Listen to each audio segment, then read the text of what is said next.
देखिएगा, जो आदमी 10 साल में दिल्ली की दुर्दशा करने में कामयाब रहा है, वो 5 साल में दिल्ली को सुधार देगा क्या? केवल और केवल दिल्ली का मुख्यमंत्री काम करना चाहता नहीं है, केंद्र पर एलजी पर ठीकरा फोड़ता है। ये सब कुछ चलने वाला नहीं है। लोकसभा चुनाव में भी 1000 रुपये देने की उन्होंने बात कही थी, तब नहीं दिए।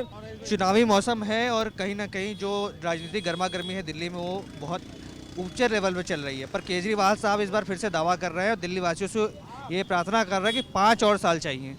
10 साल मिल चुके हैं, 5 और साल दे दो, दिल्ली को लंदन पेरिस बना देंगे। कितना इत्तेफाक रखते हैं इस बात से आप? देखिएगा, जो आदमी 10 साल में दिल्ली की दुर्दशा करने में कामयाब रहा है, वो 5 साल में दिल्ली को सुधार देगा क्या?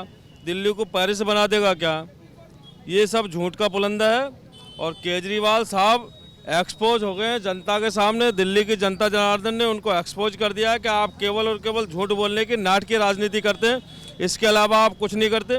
2 बार स्पष्ट बहुमत की सरकार के बावजूद आपका केवल एक ही मूल मंत्र रहा सरकार को चलाने का। लेफ्टिनेंट गवर्नर काम नहीं करने दे रहे, प्रधानमंत्री मोदी जी काम नहीं करने दे रहे। देश के अंदर 36 स्टेट काम करते हैं, एक भी स्टेट का सीएम ये बोला आज तक के मोदी जी काम नहीं करने दे रहे? बताइए आप, गैर भाजपाई सीएम भी है ना देश में, कभी ऐसा देखा आपने? केवल और केवल दिल्ली का मुख्यमंत्री काम करना चाहता नहीं है, केंद्र पर एलजी पर ठीकरा फोड़ता है। ये सब कुछ चलने वाला नहीं है।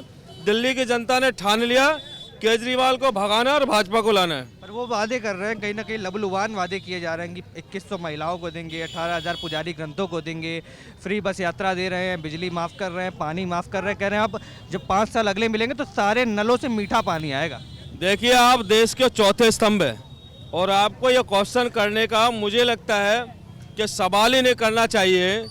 जो आदमी चुनाव के समय पर लुभावने वादे करता है, उसको 10 साल पहले दिल्ली में आज भी सरकार उनकी है। 2 दिन पहले नोटिफिकेशन जारी हुआ, उससे पहले स्वतंत्र सरकार काम कर रही थी। उससे पहले उनको लोकसभा चुनाव में भी 1000 रुपये देने की उन्होंने बात कही थी, तब नहीं दिए। पंजाब के अंदर सरकार को 3 साल होने जा रहे हैं, आज तक एक भी रुपया उस बहन बेटी के खाते में नहीं डाला। ये लोग लुभावने वादे करके जनता समझ चुकी है, केवल और केवल झूठ के पुलंदे की सरकार चलाना चाहते। अब दिल्ली की जनता उनको माफ नहीं करेगी और दिल्ली से उनको साफ करने का काम करेगी। तो जिस तरीके से देखा, यहाँ पर हम मौजूद थे, सीमापुरी विधानसभा क्षेत्र के उम्मीदवार कुमारी रिंकू हमारे साथ मौजूद थी, जो उनके प्रदेश मंत्री हैं वो मौजूद थे। किस तरीके से बताया गया कि जो भी लबुलुबान वादे इस समय दिल्ली सरकार द्वारा किए जा रहे हैं, केजरीवाल साहब द्वारा किए जा रहे हैं, कहीं ना कहीं उनमें कोई दम नहीं दिखाई दे रहा। चुनावी तैयारियां आगे बढ़ रही हैं, जनता समर्थन कर रही है और कहीं ना कहीं ये बताया गया कि पूर्ण बहुमत से भाजपा सरकार आ रही है। अब आप क्या विचार रखते हैं पूरे प्रकरण के बारे में? कमेंट्स में लिख डालिए और तमाम ऐसी खबरों के लिए बने रहें। देखते रहे सौगंध टीवी। धन्यवाद। आप देख रहे हैं सौगंध टीवी, सौगंध वतन की।